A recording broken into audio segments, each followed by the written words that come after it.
Hello everyone, आज हम देखने वाले हैं एजेंट्स ऑफ पॉलिनेशन, जो है sexual reproduction in flowering plants का टॉपिक। ठीक है, तो पहले भी हमने थोड़ा सा देख लिया था क्या कौन कौन से एजेंट्स होते हैं पॉलिनेशन के। तो आज हम फिर से देखेंगे कि कौन कौन से एजेंट्स हैं पॉलिनेशन के। ठीक है, तो एक मिनट हम पहले सेटिंग कर लेते हैं अच्छे से।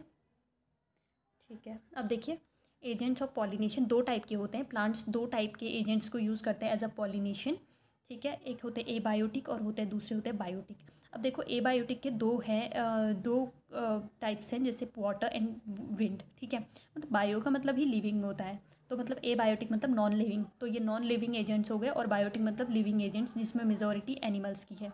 Pollen grains coming in contact with the stigma is a chance factor in both wind and water pollination. ठीक है, pollen grains कॉन्टैक्ट में आएंगे स्टिग्मा के, तो ये चांस फैक्टर है दोनों में ही, एबायोटिक फैक्टर्स के दोनों में, जैसे वाटर एंड विंड दोनों में ही चांस फैक्टर है कि हो भी सकता है नहीं भी हो सकता है। ठीक है, तो देखो इसलिए इस चीज़ को कंपेंसेट करने के लिए कि इतने ज़्यादा पॉलन ग्रेन कि नहीं होगा तो जो पॉलन ग्रेन गए हैं वो वेस्ट ना हो जाए, इस लॉस को पॉलन ग्रेन का लॉस को कंपेंसेट करने के लिए क्या होता है, फ्लावर क्या करते हैं, बहुत सारे अमाउंट में पॉलन प्रोड्यूस करते हैं, मतलब उस पॉलन रिलीज़ करते हैं। ठीक है, अब आ जाते हैं हम इसके बाद, आ जाइए हम इसके बाद पढ़ेंगे। देखो पॉलिनेशन, अब अभी पहले विंड के पॉलिनेशन बाय विंड देखेंगे, फिर वाटर देखेंगे, फिर एनिमल्स देखेंगे। तो हमारा पहला था एबायोटिक का जो पहला एजेंट था वो था wind. Pollination by wind is more common in abiotic pollination. Abiotic pollination में क्या होता है, पॉलिनेशन मोर कॉमन होता है किस बाय विंड। ठीक है, जैसे ये किस में कॉमन होता है, ये क्वाइट कॉमन इन ग्रासेस में कॉमन होता है। पॉलन ग्रेन्स इसके पॉलन जो विंड्स जो जिनमें विंड से पॉलिनेशन होता है उसमें क्या होता है, पॉलन ग्रेन्स कैसे होते हैं, लाइट होते हैं और नॉन स्टिकी होते हैं, can transported in wind current, और विंड करंट से ये ट्रांसपोर्ट हो सकते हैं। दे पोजेज वेल एक्सपोज्ड स्टेमन, इसमें स्टेमन जो होता है वेल एक्सपोज्ड होता है जिससे कि इजीली डिस्पर्स हो जाए पॉलन ग्रेन्स। ठीक है, अब जो विंड से पॉलिनेशन जिन फ्लावर्स में होता है वो क्या करते हैं, उनमें क्या होता है, सिंगल ओव्यूल ईच ओवरी, हर ओवरी में क्या होता है, सिंगल ओव्यूल होता है। जैसे कॉर्न में क्या होता है, टेसल जो दिखते हैं वो nothing but the stigma and style, जो टेसल्स होते हैं वो कुछ नहीं है बल्कि क्या है, स्टिग्मा एंड स्टाइल है। अब हम देखेंगे पॉलिनेशन बाय वाटर। ठीक है, वाटर के थ्रू पॉलिनेशन कैसे हो रहा है। अब देखिए वाटर के थ्रू पॉलिनेशन थोड़ा रेयर है। ठीक है, quite rare. Plant and flowering plant में क्या होता है, ये लिमिटेड होता है, अबाउट 30 जेनेरा, मोस्टली मोनोकोटिलेडन्स में। जैसे कि हम जानते हैं, देखिए water is a regular mode of transport of the male gamete. Water क्या है, मेल गैमीट के ट्रांसपोर्ट होने का रेगुलर मोड है। लोअर प्लांट्स में जैसे एल्गी, ब्रायोफाइट्स एंड टेरिडोफाइट्स में। ठीक है, एल्गी, ब्रायोफाइट, टेरिडोफाइट में क्या होता है, मेल गैमेट क्या करता है, फीमेल गैमेट के पास थ्रू वाटर जाता है for fertilization. It is believe that particularly for some bryophytes and pteridophytes that their distribution is limited. इनका देखो ब्रायोफाइट्स टेरिडोफाइट में इनका डिस्ट्रीब्यूशन लिमिटेड होता है because of the need of water for the transport male gamete and fertilization. ठीक है, तो इसलिए क्योंकि इनको क्या करना होता है, इन मेल गैमेट का ट्रांसपोर्ट होना होता है थ्रू वाटर फॉर फर्टिलाइजेशन। ठीक है, अब देखते हैं, अब देखिए example of water pollinated plants. अब देखिए वाटर पॉलिनेटेड प्लांट्स के एग्जाम्पल है वेलिस्नेरिया एंड हाइड्रिला। अब वेलिस्नेरिया और हाइड्रिला कहाँ ग्रो होते हैं, ये फ्रेश वाटर में ग्रो होते हैं, and several marine sea grasses, और कुछ सी ग्रासेस में मतलब कुछ मेरीन में, जैसे सी ग्रासेस सच एज जूस्टेरा जैसे क्या होते हैं, ये मेरीन वाटर में होते हैं। ठीक है, नॉट ऑल एक्वेटिक प्लांट्स। अब देखो एक्वेटिक प्लांट है, इसका मतलब ये नहीं कि ये वाटर को यूज़ करेंगे फॉर पॉलिनेशन, तो सारे एक्वेटिक प्लांट पॉलिनेशन के लिए वाटर को यूज़ नहीं करते। देखो कुछ मेजॉरिटी ऑफ एक्वेटिक प्लांट्स जो होते हैं वो, जैसे वाटर हाइसेंथ, वाटर लिली, आप नोटिस करना इनके नेम में तो वाटर है, बट ये क्या करते हैं, इनमें ये वाटर को यूज़ नहीं करते for fertilization. The flower emerge above the sea level, और इसमें क्या होता है, फ्लावर सी लेवल से थोड़ा ऊपर आ जाता है, and are pollinated by insect और वाटर। देखो सी लेवल से बाहर होंगे, फ्लावर बाहर हो रहा होगा, तो क्या करेंगे, इंसेक्ट और विंड के थ्रू इनमें पॉलिनेशन हो गया, या तो कोई हवा के थ्रू कोई पॉलन उड़ के आ जाएगा, या फिर कोई इंसेक्ट लेके आ जाएगा। ठीक है, अब देखिए इन वेलिस्नेरिया, वेलिस्नेरिया में क्या होता है, male flower reaches the surface of water. अब इसमें क्या होता है, सॉरी वेलिस्नेरिया में क्या होता है, female flower reaches the surface of water. Vallisneria में फीमेल फ्लावर सरफेस में, वाटर सरफेस में पहुंचता है विद द लॉन्ग स्टॉक के थ्रू वो सरफेस पे पहुंचता है। और फिर मेल फ्लावर क्या होता है और पोलन ग्रेन्स क्या होते हैं release on the surface of water, water के सरफेस में आते हैं। जैसे वो क्या होता है सी लेवल से थोड़ा ऊपर आ जाएगा फीमेल फ्लावर, और जो मेल पॉलन होते हैं वो मेल फ्लावर या पॉलन जो होते हैं वो वाटर सरफेस पे आ जाते हैं और वो स्टिग्मा तक पहुंच जाते हैं। And they are carried passively by the water current, ये वाटर करेंट के थ्रू आते हैं। Some of them eventually reach the female flower and the stigma, और कुछ इसमें से क्या होते हैं स्टिग्मा और स्टिग्मा तक पहुंच जाते हैं, ठीक है, फीमेल फ्लावर तक। In another group of water, अब देखो कुछ दूसरे ग्रुप होते हैं वाटर के, जैसे पॉलिनेटेड प्लांट सच एज सी ग्रासेस, फीमेल फ्लावर रिमेन समर्ज। और देखो कुछ ऐसे हैं जिसमें फीमेल फ्लावर क्या होता है सबमर्ज रहता है in water and pollen grains are released inside the water. मतलब फीमेल फ्लावर क्या करेगा, वाटर के अंदर ही रहेगा, वो बोलेगा मैं क्यों जाऊँगा कहीं, तो फिर वो वाटर के अंदर ही रहता है और मेल फ्लावर वहाँ तक आता है, मतलब वाटर के अंदर जाता है, ठीक है। अब देखते हैं, ये थोड़ा उल्टा दिया होता है, दिया हुआ, एक मिनट हम इसको थोड़ा सेट कर लेते हैं। हाँ, अब आ जाते हैं,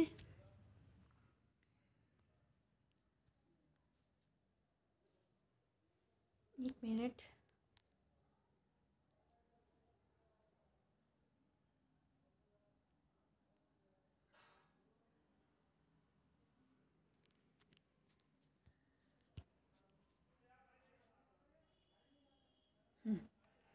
अब देखिए इन नेक्टर ये नहीं था,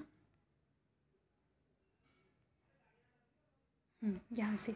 अब देखिए pollen grains in many such species are long ribbon like, और ऐसी स्पीशीज़ में क्या होता है पॉलन ग्रेन्स कैसे होते हैं, लॉन्ग होते हैं, रिबन लाइक होते हैं, and are carried passively inside the water, और ये क्या होता है पैसिवली वाटर में जाते हैं।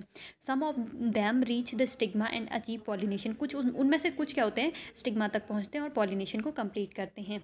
Pollen grains are protected from wetting, और पॉलन ग्रेन्स है, अब वाटर वाले देखो उनको गीला होने से भी तो बचना होगा, तभी तो वो, अगर वो बिल्कुल सेफ स्टिग्मा तक पहुंच पाएंगे तभी तो पॉलिनेशन होगा ना, तो देखो तभी तो फर्टिलाइजेशन होगा।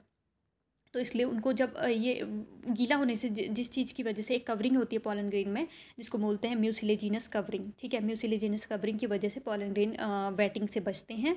And both the water and wind pollinated flower are not very colourful and do not produce nectar. अब देखो वाटर जो पॉलिनेटेड फ्लावर होते हैं ये क्या होते हैं, वाटर और विंड पॉलिनेटेड फ्लावर्स कलरफुल नहीं होते हैं, क्योंकि देखो वाटर और विंड को अट्रैक्ट करने के लिए तो कुछ नहीं चाहिए ना, जैसे फ्लावर क्या होता है अट्रैक्ट करने के लिए होता है बीज को, चाहे बर्ड्स को या कोई भी एनिमल को। बट विंड और वाटर से जो पॉलिनेटेड होंगे वो फ्लावर में उनको क्या चाहिए, उनको तो कुछ नहीं चाहिए, वाटर और विंड तो कुछ नहीं मांगते हैं, तो इसलिए उनमें ना ही नेक्टर होगा ना ही वो कलरफुल होंगे, कलरलेस होंगे, ठीक है। अब देखो हाँ, majority of flowering plant use range of animals as a pollination. अभी तक हमने देखो एबायोटिक कंपोनेंट पढ़ लिए जिसमें विंड और वाटर था, अब हम एनिमल्स के बारे में पढ़ेंगे। अब देखो मेजॉरिटी ऑफ एनिमल्स में क्या हमने पढ़ा था कि जो bees, beetles, flies, bees, butterflies, beetle, wasps, and small birds, sunbirds and humming birds, ये सारी चीज़ें, ये सारे जो एनिमल्स हैं ये क्या है फ्लावरिंग प्लांट में पॉलिनेटिंग एजेंट की तरह काम करते हैं। Bats are the common pollinating agents, और बैट जो है कॉमन पॉलिनेटिंग एजेंट पूछेगा तो बैट्स हैं। और bees are the dominant biotic pollinating agent, bees क्या है डोमिनेंट बायोटिक पॉलिनेटिंग एजेंट्स हैं। Even large animals such as some primates, lemurs, arboreal, tree dwelling and rodents और इवन रेप्टाइल्स, ठीक है, lizards and garden lizard have also been reported as a pollinator in some species, ठीक है, ये सारी चीज़ें क्या है एज अ पॉलिनेटर, कुछ एज अ पॉलिनेटर होती हैं, बहुत सारी स्पीशीज़ में पॉलिनेशन कराती हैं। अब देखो majority of insects pollinated flower are large, देखो जो इंसेक्ट पॉलिनेटेड फ्लावर्स होते हैं ये लार्ज होते हैं, कलरफुल होते हैं, और इनमें फ्रेगरेंट होती है, एंड रिच इन नेक्टर, और ये नेक्टर में रिच होते हैं, ठीक है। अब इसके बाद हम पढ़ेंगे हमारा लास्ट से पहले। अब देखो animal attracted to flower by the colour and fragrance, हमें पता है एनिमल को कैसे अट्रैक्ट करना है, इसके फ्लावर से और इसके कलर से, ठीक है। अब देखो, the flower pollinated by flies and beetles secrete foul odour to attract these animals. अब देखो, बीटल और फ्लाइज जो होती है उनको क्या होती है, फ्यूल ऑर्डर चाहिए होता है, मतलब ऐसे गंदी सी स्मेल आती है इनसे, इनको क्या करने के लिए, जिससे कि ये इन पे विजिट कर सके, ठीक है। अब देखो, flower have to provide reward to animals. अब फ्लावर के पास वो एज अ पॉलिनेटर आ रहे हैं, तो फ्लावर को उनको भी तो बदले में कुछ देना पड़ेगा ना, वो उनके लिए पॉलन ग्रेन लेके आ रहे हैं, तो फ्लावर को भी तो उनके बदले में कुछ देना होगा, तो वो क्या देते हैं, रिवॉर्ड देते हैं फ्लावर। देखो, nectar and pollen grain are the usual rewards. अब देखो, नेक्टर प्लांट्स के लिए नहीं, नेक्टर फ्लावर एनिमल्स के लिए रिवॉर्ड हो गया, और पॉलन ग्रेन प्लांट्स के लिए रिवॉर्ड हो गया। For harvesting the rewards from the flower and animal visitor come in contact with the anther and the stigma. अब इन सब चीज़ों को लिए क्या होना पड़ेगा, एंथर और स्टिग्मा के मतलब रिवॉर्ड को लेने के लिए एनिमल को विजिट करना पड़ेगा स्टिग्मा पर, ठीक है, और पहले एंथर पे करना पड़ेगा, फिर स्टिग्मा पर करना पड़ेगा, क्योंकि एंथर से जब वो क्या लेके जाएंगे, पॉलन ग्रेन लेके जाएंगे, तभी स्टिग्मा तक पहुंच पाएंगे, ठीक है। द बॉडी ऑफ एनिमल, जब वो ऐसे करेंगे, एक फ्लावर से दूसरे फ्लावर में जाएंगे, तो उनकी बॉडी जो होगी कोटिंग हो जाएगी, बॉडी में कोटिंग हो जाएगी पॉलन ग्रेन की, which are generally in animal pollinated flower, और एनिमल पॉलिनेटेड फ्लावर में ही ऐसा होता है। when the animals carrying pollen grain on its body come in contact with the stigma। अब देखो, जब एनिमल क्या करते हैं, carrying pollen on its body, animal क्या करते हैं, पॉलन कैरी करते हैं इनकी बॉडी में, comes in contact with the stigma, और ये क्या करते हैं, स्टिग्मा के कॉन्टैक्ट में आते हैं, and it brings about pollination, और ये क्या करते हैं, पॉलिनेशन करते हैं। सब कुछ स्पीशीज़ ऐसी है, जैसे एमोर्फोफिलस जो टॉलेस्ट फ्लावर है, देखो इसमें क्या होता है, floral rewards are in providing safe place to lay egg. अब फ्लोरल रिवॉर्ड ये क्या मांगते हैं, कि ये बोलते हैं हम तुम्हें पॉलन ग्रेन ला के देंगे, और तुम हमें अपने अंडे रखने दो, अपने मतलब हमारे अंडे तुम अपनी सेफ प्लेस में रख लो, ठीक है। तो जैसे देखो, टॉलेस्ट फ्लावर, ये आ सकता है क्वेश्चन, टॉलेस्ट फ्लावर कौन है, एमोर्फोफिलस, जिसकी हाइट है 6 फीट। तो देखिए इसमें क्या होता है, इसमें क्या होता है, similar relationship exist between species of moth and the plant yucca, और इसी तरह एक और रिलेशनशिप है जो स्पीशीज़ ऑफ मॉथ की स्पीशीज़ एंड यूका प्लांट की, ठीक है। ये क्या करते हैं, ये अपना, ये दोनों एक दूसरे के बिना अपना लाइफ साइकिल क्या करते हैं, कंप्लीट नहीं कर पाते हैं। अब देखो, their life cycle without each other, ये हाँ, ये दोनों अपने एक दूसरे के बिना अपना लाइफ साइकिल कंप्लीट नहीं कर पाते हैं। Moth deposit it's egg in the locule of the ovary and flower. Moth क्या करता है, लोक्यूल में, ओवरी के लोक्यूल में, जिसको हमने ओवेरियन कैविटी बोला था, उसमें क्या करते हैं, अपने ये एग ले कर देते हैं, and in turn gets pollinated by moth, ठीक है। और ये फ्लावर जो यूका प्लांट होता है, वो मॉथ के एग ले लेता है, और इन टर्न क्या, मॉथ क्या देता है उनको, पॉलन ग्रेन दे देता है, ठीक है। And the larva of moth come out of the egg as the seed start developing. जैसे सीड स्टार्ट डेवलप होना स्टार्ट हो जाएगा, वैसे ही जो मॉथ का एग होगा वो बाहर निकल जाएगा, ठीक है। अब हम इसके बाद नेक्स्ट टॉपिक में पढ़ेंगे आउट ब्रीडिंग डिवाइस। इसमें इतना ही काफ़ी है। Thank you so much.